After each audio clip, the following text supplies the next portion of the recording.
আমার 60 বছর এখন চলতেছে। আমার বাবা এখনো ইনকাম করে, কষ্ট করে। আমার বাবা কত কষ্ট করে। আমার বাবা গাড়ি চালায় এখনো। এই 60 বছর বয়সে আমার বাবা গাড়ি চালিয়ে সংসার চালায় এখনো। কেন জানেন? কারণ আমার বাবার কোনো ছেলে নাই, আমার বাবার বড় কোনো ছেলে নাই যে কষ্টে মানুষ করার পরেও তাকে ইনকাম করে খাওয়াবে। একজন ছেলের মা কষ্ট করে কিন্তু এককালে এসে সুখ পায়, কিন্তু যার ঘরে যুবক কোনো ছেলে নাই, যার ঘরে বড় কোনো ছেলে নাই, 2-3টা মেয়ে আছে, কষ্ট করে বড় করে খাওয়ায় পড়ায় 20 বছর পর্যন্ত, পরে আরেক ঘরে বিয়ে দেয়, তারা কি পায়? তারা কিচ্ছু পায় না। হ্যাঁ, তাদেরকে সারা জীবন যতদিন বাঁচবে ততদিন কষ্ট করে ইনকাম করে খেয়ে যেতে হবে। শুধুমাত্র ছেলের মারাই ছেলেদেরকে কষ্ট করে বড় করে, 24 ঘন্টায় কয় ছেলেকে কষ্ট করে বিয়ে বড় করছে, ছেলেকে কষ্ট করে বড় করছে, বিদেশ পাঠাইছে। কেন পাঠাইছে? কেন কষ্ট করে বড় করছে? আশা ছিল ছেলে একদিন ইনকাম করে খাওয়াবে। কিন্তু মেয়ের বাবা মারা কোনো আশা করে যে মেয়ে একদিন খাওয়াবে?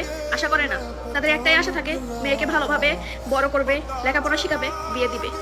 একটা মেয়েকে বাবা মা বড় করে 20 বছর পর্যন্ত লালন পালন করে, টাকা পড়া করে বিয়ে দেয়। আমরা এসে কি করি? পরের ঘরের ছেলে, সংসার, তাদের মা, সবকিছু সামলাই আমরা, তাদের আত্মীয় স্বজন, বোন, সবকিছু সামলাই। কিন্তু যারা জন্ম দেয়, যারা বড় করে বিয়ে দেয়, তাদের কোনো কিছুতে কামে লাগে? আমাদেরকে লাগে না। পরের বাড়িতে সবকিছু সামলিয়ে জীবনটা শেষ করে দিই আমরা মেয়েরা। তারপরেও পরের বাড়ির মন পাই না, বুঝছেন? পরের ছেলেদেরও মন পাই না। তারপরেও তাদের মনে থাকে তাদের মারাই তাদেরকে কষ্ট করে লালন পালন করে বড় করছে। বাড়িতে যখন ফোন দেই, আব্বু কই? অমুক জায়গায়। বাড়িতে গেলে তোর মার সাথে কথা বলিস। ফোনটা কাটার পরে মনের মধ্যে একটা আক্ষেপ লাগে, কিছু একটা ছেলে মানুষ হয়ে জন্ম নিলাম না। 3 বোনকে বিয়ে দিছে, বড় করছে, 60 বছর বয়সে এখনো ইনকাম করে নিজের পেট চালায়।